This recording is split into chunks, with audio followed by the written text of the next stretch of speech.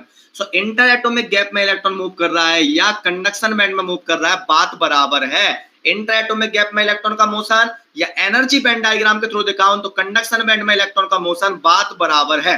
Now अब बेटा देख, पहले इलेक्ट्रॉन क्यों मूव नहीं कर पा रहा था? ये इलेक्ट्रॉन यहां से यहां जाना तो चाहता था, ये इलेक्ट्रॉन यहां से यहां जाना तो चाहता था, लेकिन वहां पर वैकेंसी अवेलेबल नहीं थी तो जा नहीं पा रहा था, क्योंकि यहां से एक कोवेलेंट बॉन्ड से दूसरे कोवेलेंट बॉन्ड में जाने के लिए इलेक्ट्रिक फोर्स तो लग रहा है, लेकिन जगह खाली नहीं थी तो जा नहीं रहा था। ये जीवन ऐसे क्यों कर रहा है भाई? मैं बहुत पागल हो जाता हूं एकदम। ओके, देख अब यहां पर वैकेंसी है, कितना सही समझा रहा हूं। अब वैकेंसी है, इस इलेक्ट्रॉन पर इलेक्ट्रिक फील्ड की वजह से फोर्स लगेगा, electric field right to left है। अब देखना बेटा, इस इलेक्ट्रॉन पर फोर्स लगा इलेक्ट्रिक फील्ड की वजह से, तो इलेक्ट्रॉन यहां से यहां जा सकता है, वैकेंसी अवेलेबल है। इलेक्ट्रॉन जब यहां से यहां जाएगा तो यहां वैकेंसी आ जाएगी, यहां वैकेंसी आई तो इलेक्ट्रॉन फिर यहां से यहां आ सकता है। ओके, फिर यहां वैकेंसी आएगी, यहां वैकेंसी आया तो इलेक्ट्रॉन यहां से यहां आ सकता है। जिसको समझ में नहीं आ रहा वो क्लास से बाहर जा सकता है। ओके, ये इलेक्ट्रॉन यहां से आ गया, यहां वैकेंसी थी, इलेक्ट्रॉन यहां से आ गया, यहां वैकेंसी आई, इलेक्ट्रॉन यहां से आ गया, यहां वैकेंसी आई, इलेक्ट्रॉन यहां से आ गया, यहां वैकेंसी आई, फिर बैटरी इलेक्ट्रॉन देगा ऐसे करके, फिर इलेक्ट्रॉन यहां से यहां चला गया तो फिर यहां से इलेक्ट्रॉन आएगा, यहां से इलेक्ट्रॉन चला गया तो यहां से इलेक्ट्रॉन आएगा, यहां से इलेक्ट्रॉन आएगा। Meaning is that one electron is moving in the covalent bond, one electron is moving in covalent bond. Okay, ठीक है ठीक है, तो देखो बेटा क्या हुआ। ओके ओके ओके, तभी मैं बोलता हूं कि समझ में कैसे नहीं आ सकता मेरे बच्चे को।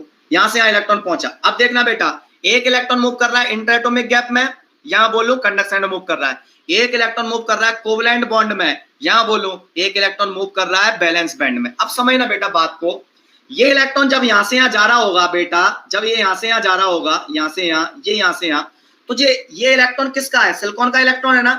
सिलिकॉन क्या बोलेगा, देख ये इलेक्ट्रॉन जा रहा है कोवेलेंट बॉन्ड से दूसरे कोवेलेंट बॉन्ड में।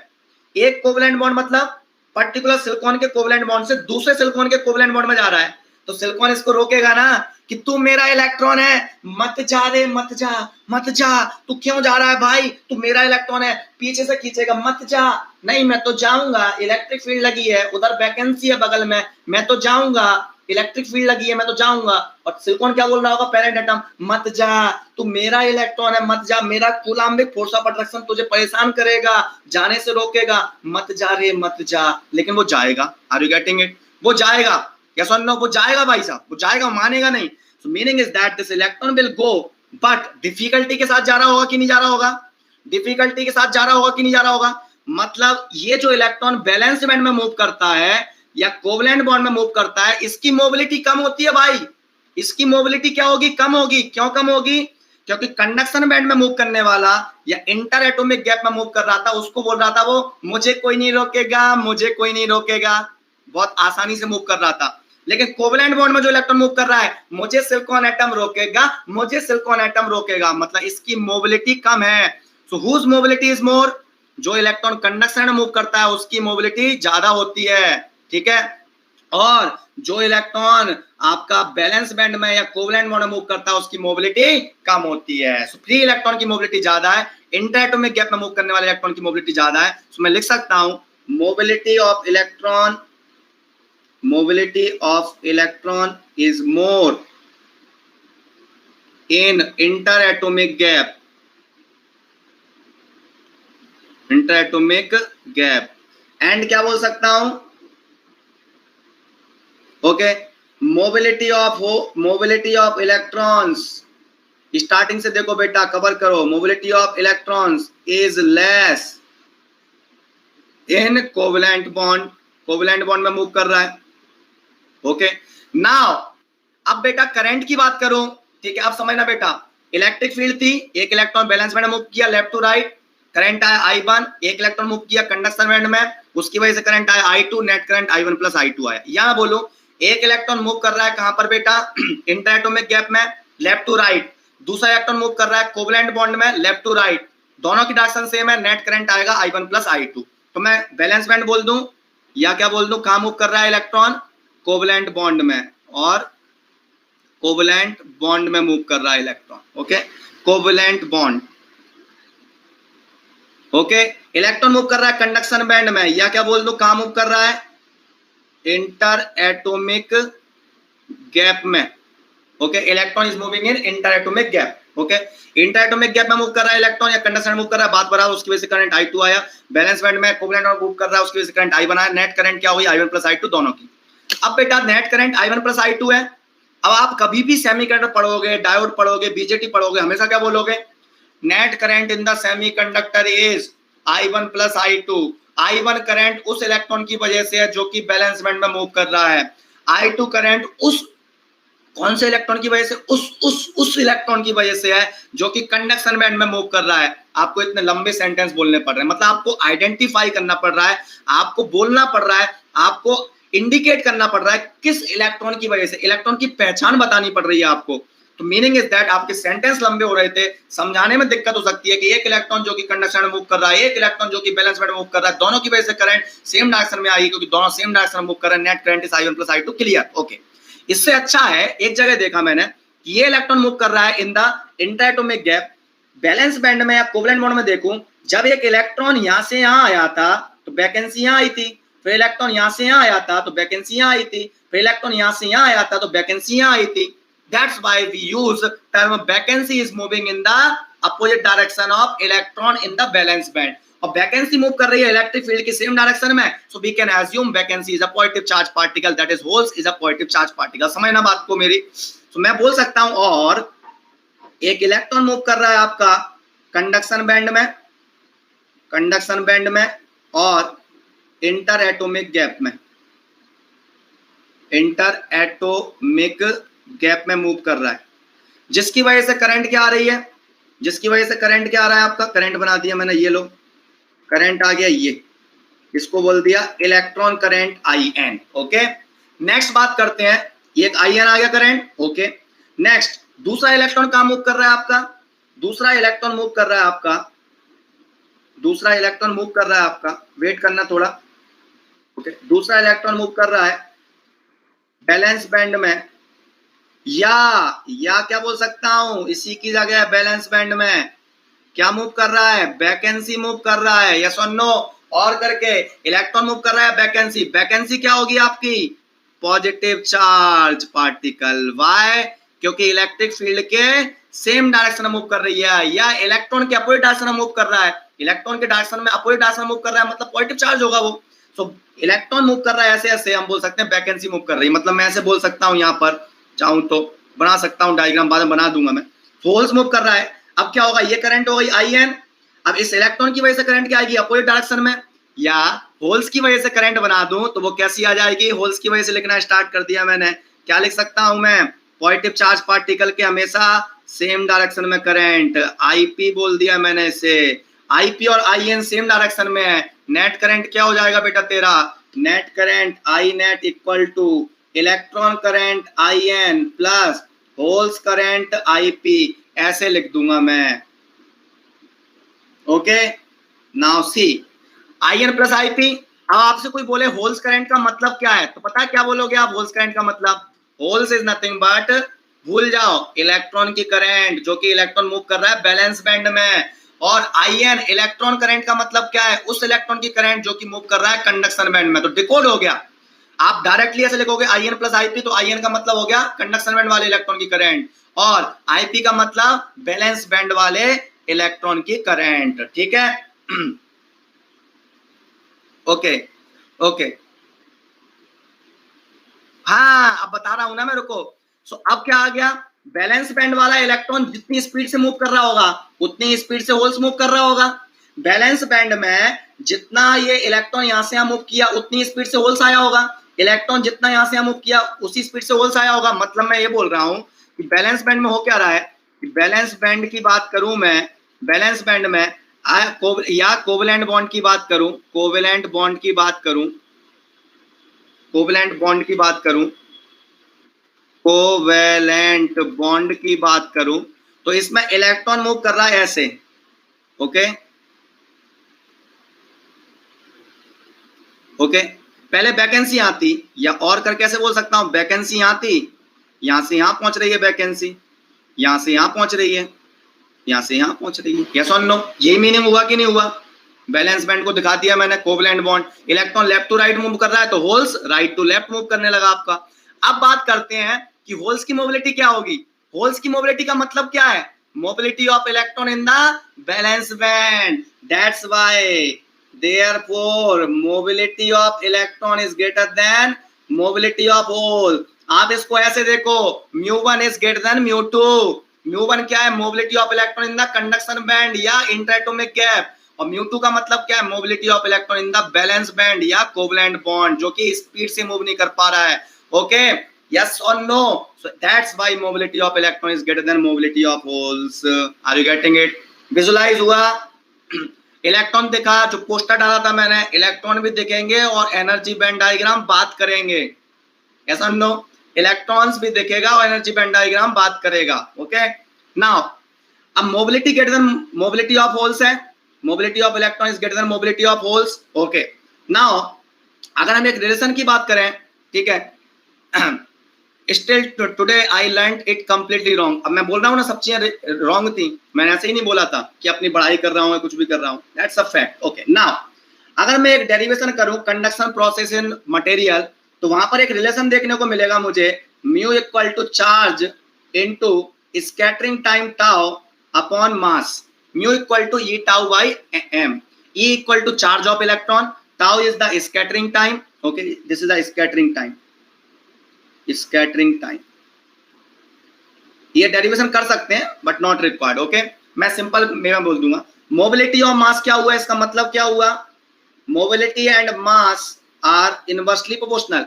नो डाउट आप सिंपल में ना बोल सकते हो, फर्मियंस जो होते हैं ना आपके, इलेक्ट्रॉन, प्रोटॉन, न्यूट्रॉन, बोसॉन्स, है ना, ये फर्मियंस होते हैं जो पार्टिकल, उनकी मास कैलकुलेशन, उनकी वेलोसिटी कैलकुलेशन से कर सकते हैं। मोबिलिटी ज्यादा है तो मास ज्यादा है, सॉरी मोबिलिटी ज्यादा है तो मास कम है, और मोबिलिटी कम है तो मास ज्यादा है। जिसका मास ज्यादा होगा उसकी मोबिलिटी कम होगी। यस और no? So meaning is that किसका मास ज्यादा होगा? देयरफॉर इलेक्ट्रॉन का मास ज्यादा होगा कि होल्स का? मास of holes is greater than mass of electrons. अब ये मत बोलना सर दोनों तो इलेक्ट्रॉन ही है, मास अलग अलग कैसे हो सकते हैं? मैंने बोला ना, मास डिपेंड करता है how much electron is free. आपका वैक्यूम में चला जाओ मटेरियल से बाहर, वहां मास होगा 9.1 × 10⁻31 किलोग्राम। मटेरियल के अंदर आओ तो इलेक्ट्रॉन जो इंटरएटॉमिक गैप में उसका मास अलग होगा, और जो कोवलेंट बॉन्ड में मूव कर रहा है उसका मास अलग होगा, क्योंकि मोबिलिटी अलग अलग है तीनों की मोशन की वेलोसिटी अलग अलग है, और वेलोसिटी अलग है तो मास भी अलग होगा। Are you getting it? ठीक है। ओके, कोई दिक्कत किसी को? So mass of holes is greater than mass of electrons and mobility of electron is greater than mobility of holes. Okay, so now अपन ने देख लिया electron current and holes current. Now ठीक है, मैं एक चीज लिखाने वाला हूं क्लियर करने के लिए सब कुछ, जिंदगी आसान। इधर लिखूंगा left side electron current, right side लिखूंगा होल्स करंट।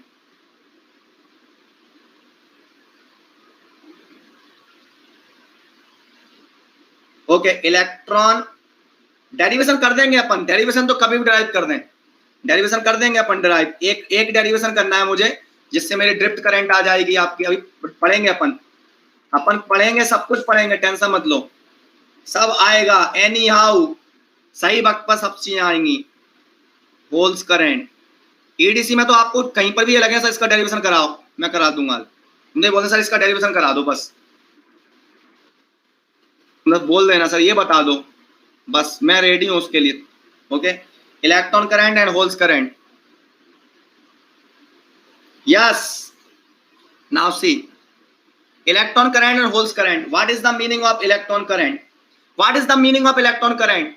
बैलेंस बैंड वाला इलेक्ट्रॉन, कंडक्शन बैंड वाला इलेक्ट्रॉन। होल्स करंट मींस विच करंट? बैलेंस बैंड में मूव करने वाला इलेक्ट्रॉन करंट। सो इलेक्ट्रॉन करंट मींस क्या?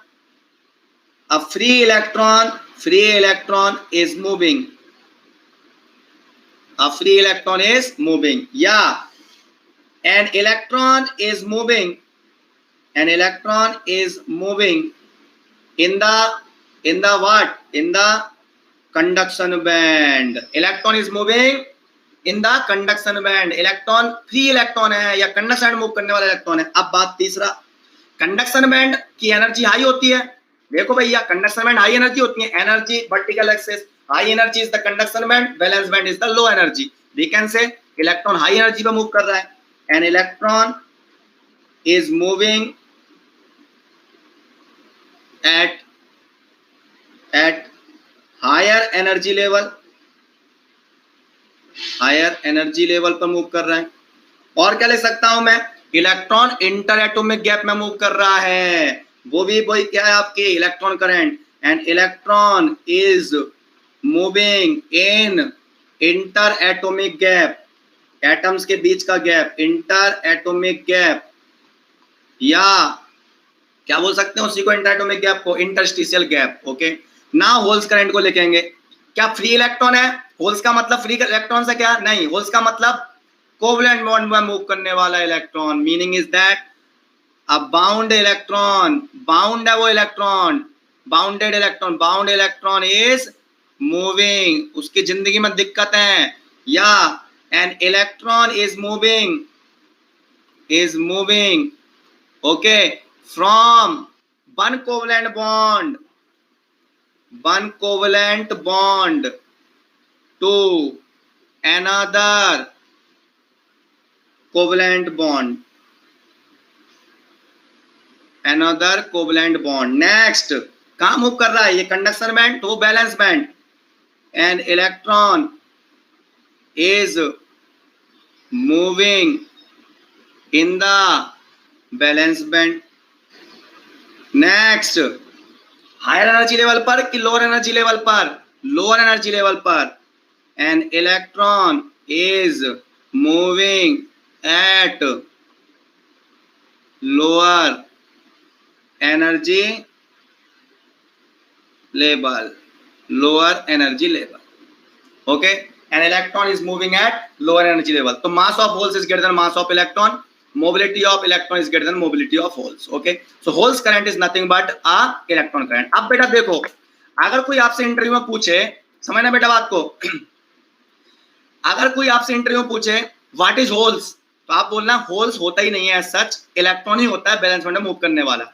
और फिर उसके बाद वो बकवास करे ना आपसे, गधे लोग भी होते हैं, बकवास करे ना, तो एक क्वेश्चन पूछ लेना उससे, 27,000 उल्टियां पर सेकंड करेगा, देख कैसे। उससे ये बोलना कि अगर होल्स होता है तो पहली बात बता, ये सेमीकंडक्टर है बेटा, देख 27,000 उल्टियां पर सेकंड, ये सेमीकंडक्टर है बेटा, यस और नो, ये सेमीकंडक्टर है, और ये वायर किसका लगा हुआ है बेटा, वायर किसका लगा हुआ है, मेटल का वायर, वायर मेटल का है, और ये सेमीकंडक्टर है। मेटल में होल्स होते नहीं है, मेटल में होल्स होते नहीं है, तो अगर ये होल्स मूव कर रहा है बेटा, यहां से यहां होल्स मूव कर रहा है, तो लास्ट में फिर ये वायर में कौन गया, वायर में तो होल्स होता ही नहीं है, मतलब वायर में होल्स गया, होल्स होल्स होल्स होल्स, और आपने वायर में अगर होल्स बोल दिया, मेटल में होल्स बोल दिया आपने, मेटल में होल्स कहां से आ गया भाई, मेटल में होल्स कहां से आ गया, यस और नो, यस और नो, तो वायर तो मेटल का लगा है ना चाचा, अगर होल्स होता है तेरा तो फिर भैया फिर तो वायर भी सेमीकंडक्टर का लगा, वो मेटल का कैसे लगा दिया तूने, और मेटल में तो फिर होल्स होते ही नहीं है, फिर कैसे डिफाइन करेगा वहां पर, फिर कैसे पढ़ाएगा, फिर कैसे समझाएगा, बस 27,000 उल्टियां पर सेकंड हो जाएंगी। अगर वो बोले कि होल्स होता है तो बोलना है कि मेटल का वायर कनेक्ट किया, फिर वहां पर होल्स कैसे डिफाइन करेगा तू, ऐसे तू करके ही बोलना, तू कैसे डिफाइन करेगा ऐसे करके, ठीक है चल, ओके नाउ सी नेक्स्ट। अब नेट करंट क्या आ गया आपका, IN, अब इक्वेशन लिख रहा हूं मैं,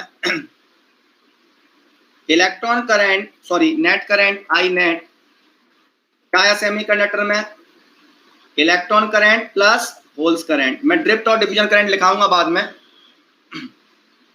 नहीं कहीं नहीं बोलोगे, वीडियो रिकॉर्डेड फॉर्म में रहेगा, 36 बार देखना और लिखते रहना, ठीक है ठीक है, IN प्लस IP। अब बेटा ये इलेक्ट्रॉन्स किसकी वजह से मूव कर रहे हैं, इलेक्ट्रॉन या होल्स इलेक्ट्रिक फील्ड की वजह से मूव कर रहे हैं, इसलिए इसको हम ड्रिफ्ट करंट बोलेंगे, बाद में पढ़ाऊंगा मैं ड्रिफ्ट और डिफ्यूजन करंट, तसल्ली रखना सब आएगा। अगर मैं इस करंट की बात करूं तो इलेक्ट्रॉन करंट की इक्वेशन होती है NQ μN * E * A। Drive करने की जरूरत नहीं है, बट मैं ड्राइव करा दूंगा, अगर आपकी स्वेच्छा है तो मैं ड्राइव करा दूंगा इसको, कुछ नहीं 12th क्लास में करते थे हम इसको ड्राइव, कंडक्टिविटी का फॉर्मूला सिग्मा = NQ μN करते थे मेटल के लिए, तो मेटल के लिए कर लेना, कंडक्शन प्रोसेस इन मेटल, आपको एक डेरिवेशन मिल जाएगा simple, F = Q * E electric field का फोर्स, दूसरा फोर्स होता है F = Ma, दोनों फोर्स को बराबर करो और सॉल्व करके लेकर आओ, ये इक्वेशन आ जाती है, ओके बट मैं करा दूंगा, NQ μN * E * A, ये होगा PQ μP * E * A, okay, where μN is the mobility of electron, μP is the mobility of holes, E is the electric field, A is the cross sectional area, N is the concentration of electron, P is the concentration of holes. मैंने बोल दिया N concentration of electron. Yes or no? Semiconductor के लिए वैसे ही करेंगे ना, electron के लिए निकाल दिया, एक इलेक्ट्रॉन्स के लिए जो कंडक्शन में मूव कर रहा है फ्री इलेक्ट्रॉन के लिए, दूसरा क्या बचा आपका बैलेंस में मूव करने वाला इलेक्ट्रॉन, तो P Q mu P into E into A कर दिया, बस सेम वे में। सो पी क्या है आपका, कॉन्सेंट्रेशन ऑफ होल्स या number of electron per centimetre cube, number of holes per centimetre cube. Mu N mu P mobility of electron, बाद में लिखाऊंगा इन इक्वेशन को एक बार और, ड्रिफ्ट और डिवीजन पढ़ाऊंगा मैं। भाई मेरा कुछ और कंसर्न है, मेरा कंसर्न को समझो हमेशा। म्यू पी और बैलेंस बैंड ब्रॉड क्यों बनाता है, वो बचा हुआ है, बार बार याद दिलाऊंगा मैं तुम्हें, तुम घबराओ नहीं। बैलेंस बैंड क्यों ब्रॉड था, वो बचा हुआ है, okay. Mu P is the mobility of holes, A is the electric field, और ए क्या है आपका, क्रॉस सेक्शनल एरिया।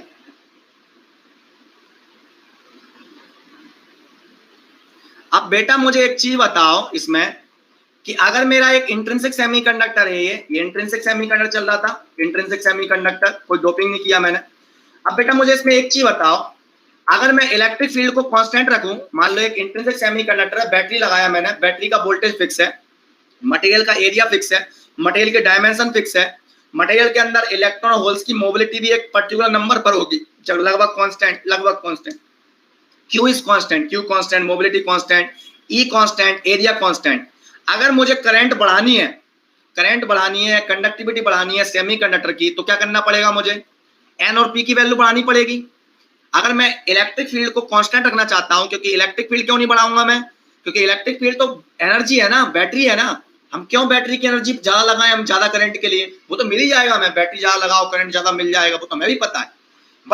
बट बात यह आती है कि मुझे बिना इलेक्ट्रिक फील्ड बढ़े, बिना एनर्जी का इन्वेस्टमेंट किए मुझे करंट ज्यादा चाहिए, तो क्या करूंगा मैं इंट्रिंसिक में, टेम्परेचर बढ़ा, टेम्परेचर मान लो तूने बढ़ाया तो एन की वैल्यू बढ़ेगी, पी की वैल्यू बढ़ेगी। टेम्परेचर से क्या होगा, टेम्परेचर बढ़ाने से ज्यादा इलेक्ट्रॉन बैलेंस बैंड से कंडक्शन में जाएंगे, तो ज्यादा इलेक्ट्रॉन कंडक्शन में मूव करेंगे, ज्यादा होल्स कोवलेंट बॉन्ड में या बैलेंस बैंड में मूव करेंगे, तो तेरी करंट बढ़ जाएगी। समझना मेरी बात को, मैं नोट करके लिखा हूं। तो इंट्रिंसिक सेमीकंडक्टर में क्या दिक्कत आई, नोट कि अगर इंट्रिंसिक सेमीकंडक्टर में मैं इलेक्ट्रिक फील्ड और एरिया कांस्टेंट रखूं और मैं चाहता हूं करंट बढ़ जाए, we have to increase the temperature only, we have only one choice, we have to increase the temperature. So to get more current, more current from intrinsic semiconductor, to get more current from intrinsic semiconductor without changing electric field and area, without changing electric field and area, क्या करना पड़ेगा, we have to करना पड़ेगा मैं, we have to increase the temperature, हमें temperature बढ़ाना ही पड़ेगा। अब टेम्परेचर बढ़ाऊंगा चाचा, टेम्परेचर बढ़ाऊंगा तो क्या होगा, टेम्परेचर बढ़ाऊंगा तो इलेक्ट्रॉन होल पेयर ज्यादा जनरेट होंगे, क्योंकि इलेक्ट्रॉन बैलेंस बैंड से कंडक्शन में जाएंगे। पेयर क्यों बोलता हूं उन्हें, एक इलेक्ट्रॉन बैलेंस बैंड से कंडक्शन में गया तो एक पेयर जनरेट हुआ, दो गए तो दो पेयर, तो इलेक्ट्रॉन होल पेयर जनरेशन बढ़ेगा, electron hole pair generation increases, कितने टेम्परेचर, मतलब क्या होगा, एन की वैल्यू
पी की वैल्यू बढ़ेगी, एन और पी की वैल्यू बढ़ेगी तो करंट की वैल्यू क्या हो जाएगी बेटा, करंट की वैल्यू क्या हो जाएगी, देयरफॉर करंट की वैल्यू बढ़ जाएगी, मोर करंट। ओके, करंट बढ़ गया आपका टेम्परेचर बढ़ा के, ओके बढ़ गया करंट, बहुत अच्छी बात है, टेम्परेचर बढ़ा के करंट बढ़ गया।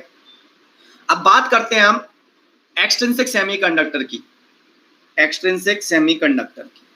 Why extrinsic semiconductor, extrinsic semiconductor. Okay, extrinsic semiconductor क्यों पढ़ना है ये बस आज देख लेते हैं, फिर कल पढ़ेंगे एन टाइप पी टाइप, ऐसे पढ़ते आएंगे हम जिंदगी में आगे। एक्सट्रिंसिक सेमीकंडक्टर पढ़ना क्यों है, पहले तो ये जानना है पढ़ना क्यों है, सिलेबस में इसलिए, सिलेबस में है इसलिए पढ़ना है, नहीं भैया। सपोज आपके पास ये एक सिस्टम है सेमीकंडक्टर का, ओके सिलेबस में इसलिए ना, ना बेटा ना। सपोज ये सेमीकंडक्टर है, सपोज ये सेमीकंडक्टर है, इसमें करंट फ्लो हो रही है 1 milli ampere at 300 Kelvin temperature. Anyhow, from the semiconductor, we want 10 milliampere current. We want 10 milliampere current. We required this current. Okay? एक सेमीकंडक्टर है जिसमें अभी 300 केल्विन टेम्परेचर पर 1 मिलीएम्पियर करंट फ्लो हो रही है और मुझे 10 मिलीएम्पियर करंट चाहिए, इससे किसी भी एप्लीकेशन के लिए, किसी पर्टिकुलर एप्लीकेशन के लिए करंट चाहिए मुझे। ठीक है, एक बच्चा था होशियार सा, शिवम मान लो, चलो शिवम ने मेरे को आंसर बोला कि सर एक काम करो कि सर 1 मिलीएम्पियर करंट है, मैंने कहा हाँ। ये इंट्रिंसिक सेमीकंडक्टर है, मैंने कहा हाँ। 1 मिलीएम्पियर है, 300 केल्विन पर रखा हुआ है, ओके सर। आप इसका टेम्परेचर बढ़ा दो, मैंने कि बिल्कुल भैया। टेम्परेचर बढ़ा दिया मैंने, हाँ सर ये ले टेम्परेचर इंक्रीज कर दिया मैंने। टेम्परेचर इंक्रीज करूंगा तो एन बढ़ेगा, पी बढ़ेगा, एन बढ़ेगा पी बढ़ेगा तो करंट बढ़ जाएगी इसकी। 1 की जगह मान लो कितनी पहुंच गई, 10 मिली एम्पियर। बिल्कुल रिक्वायरमेंट पूरी हो गई आपकी, 10 मिली एम्पियर करंट मिल गई। लेकिन करंट तो मिली 10 मिली एम्पियर, लेकिन टेम्परेचर बढ़ाने से करंट कितना हो गया, वो कितना हो गया टेम्परेचर, सपोज 400 केल्विन हो गया। अरे कॉलिजन तो इंक्रीज होंगे लेकिन डेफिनेटली तो करंट बढ़ रही है ना। कॉलिजन इंक्रीज का मतलब अच्छा है, कॉलिजन का मतलब मोबिलिटी कम हो रही है, बट एन और पी तो बढ़ रहा है ना, एन और पी में इंक्रीमेंट ज्यादा है। ठीक है, तो आपका क्या हो जाता है, करंट बढ़ता है। ओके ओके, नाउ देख 400 केल्विन पर पहुंच गया मैं, टेम्परेचर बढ़ाया, करंट तो बढ़ गई, 400 केल्विन हो गई, 10 मिलियन पे करंट मिल गया, मजा आ गया। लेकिन 400 केल्विन के बारे में मैंने क्या किया, वो किया, सर्किट नहीं चला अभी। 400 केल्विन के बारे में मैंने जाना, 400 केल्विन होता कितना बेटा, 127 डिग्री सेंटीग्रेड। सपोज ये मायक एप्लीकेशन था मेरा, इसमें सेमीकंडक्टर था, मुझे पर्टिकुलर करंट चाहिए थी, मैंने रूम का टेम्परेचर बढ़ाया, इंट्रिंसिक से बना था सपोज एग्जांपल के लिए, माइक मैंने एग्जांपल ले लिया। ओके, हम ही जल जाएंगे भैया 127 डिग्री सेंटीग्रेड पे, मानव मात्र का अस्तित्व नहीं है, हम जल गए तो ऐसी एप्लीकेशन का हम क्या अचार डालेंगे, ऐसा नो, हम ही मर गए, हम ही जल के भुन गए, तो फिर क्या करोगे, अचार डालोगे क्या। So meaning is that we are getting the current of 10 milliampere, any required current you can get by increase the temperature, बस उस टेम्परेचर पर हम ही चले गए, तो उस एप्लीकेशन में क्या मतलब, जो हमारी मृत्यु करा दे। तो meaning is that this is not a good solution. So what is the good solution? या again still ये intrinsic है।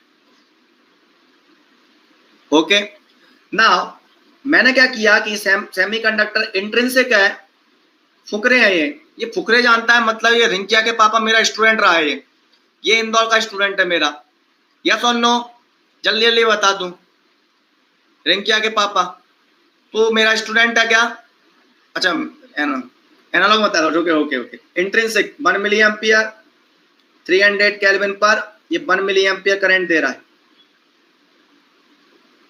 1 मिली एम्पियर करंट दे रहा है। नाउ क्या किया मैंने, टेम्परेचर ना बढ़ाते हुए मैं इससे 10 मिली एम्पियर करंट मिल सकती है without changing the temperature. Temperature 300 kelvin room temperature ही रखा मैंने, लेकिन मैंने क्या कर दिया, डोपिंग कर दिया।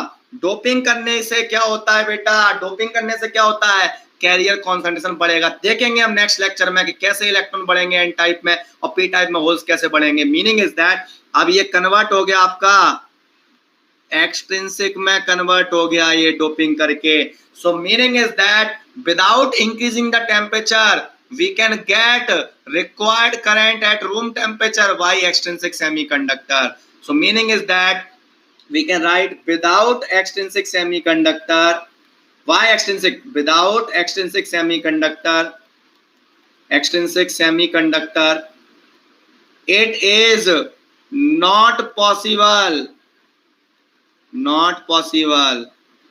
to get required current at room temperature. Room temperature पर मुझे रिक्वायर्ड करंट चाहिए, है ना, टेम्परेचर को चेंज नहीं करना है, तो मेरे को केवल डोपिंग के थ्रू ही मिलेगा, एक्सट्रिंसिक के थ्रू ही मिलेगा.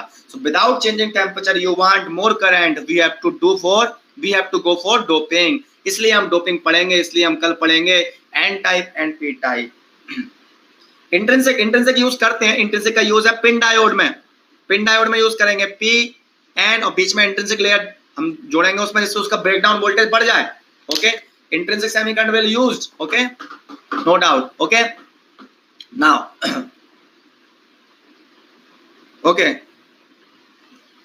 ओके, कोई दिक्कत? चलो इस क्लास को अब एंड करते हैं. हो गया, टाइम हो गया ना. ओके, यस, यूट्यूब पर बिल्कुल प्लान तो वही है. ओके, अभी रिवीजन होगा यूट्यूब पर 2 दिन, 30 और 31 तारीख को 2 दिन है रिवीजन क्लास चलेगी.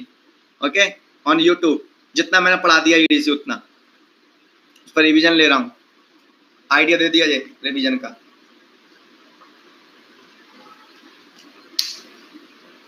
आरआईबी में एनालॉग चल रहा है. कोई शॉर्ट नोट्स मत बनाओ, हाइलाइटर यूज करो, हाइलाइटर से हाईलाइट करो. इतना टाइम नहीं है अपने पास शॉर्ट नोट्स वगैरह बनाने का.